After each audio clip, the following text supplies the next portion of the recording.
Hello বন্ধুরা, আজকে তোমাদেরকে বানিয়ে দেখাবো পালং শাক দিয়ে পাকোড়ার রেসিপি। এই পাকোড়াগুলো খেতে হয় অনেক মজার, একবার খেলে বারবার খেতে মন চাইবে। তাই তো এখানে আমি কিছু পরিমাণ পালং শাক নিয়েছি, একদম ধুয়ে পরিষ্কার করে কুচি করে কেটে নিয়েছি। ছোট ছোট কুচি করে কেটে নেবে।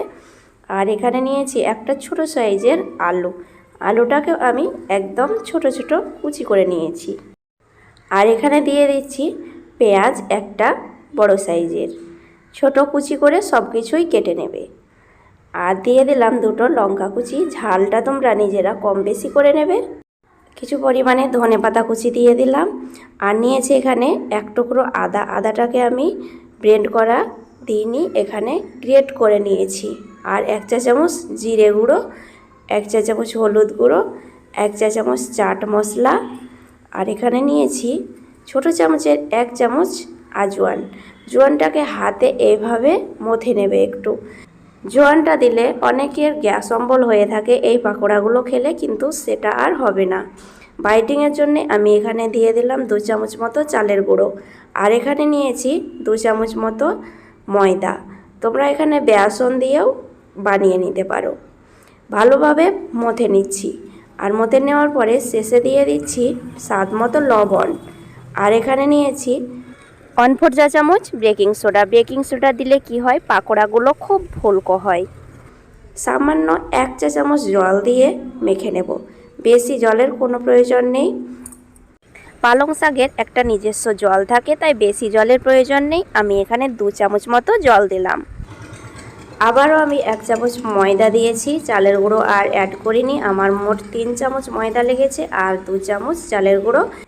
ময়দার পরিমাণটা একটু বেশি দেবে, চালের গুঁড়োটা কম। এই রকম শেপে চলে আসবে, তখন বুঝে নেবে ভালোভাবে মাখানো হয়ে গেছে। চলে যাচ্ছি ভেজে দিতে।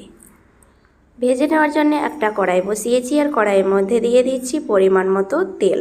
তোমরা যে কোনো তেলে ভেজে নিতে পারো। তেলটা ভালোভাবে গরম করার পরে আমি একে একে পাকোড়াগুলো দিয়ে দিচ্ছি।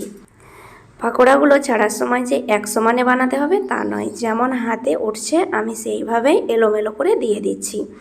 কড়াই ভর্তি হয়ে গেলে আর আমি দেব না। দেখো আমি একটু ছাড়া ছাড়া করে দিয়েছি, যেন একটার গায়ে আর একটা না লেগে যায়।